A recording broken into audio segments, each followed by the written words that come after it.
The good governance agenda in development is really another way of saying democratic governance, but the technical phrase is good governance.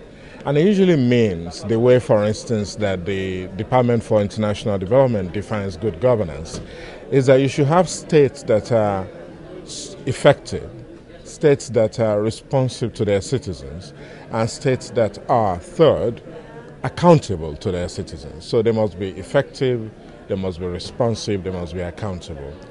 The good governance case for the media, for the role of the media, is to say that if you have a media system in a country that is free, plural, and independent, it will contribute to how these states are responsive to their citizens and accountable to their citizens.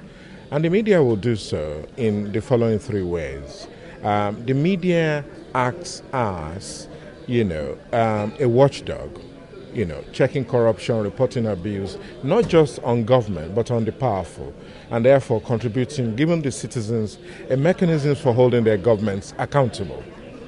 The media also raises issues up the public agenda. It has what we call an agenda-setting role, and that role is to take issues of public concern and make everybody in society aware of them, especially the concerns of citizens. Third, the media is a public forum, and it is a means of informing and educating citizens about what's happening in their government so that when on election day, for instance, they can make competent decisions fully informed.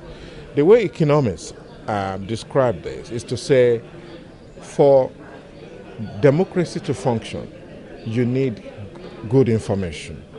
And good information is provided by a media system that is free, independent, and diverse. You have many voices, and therefore citizens can have an access to all sides, to all the major public issues.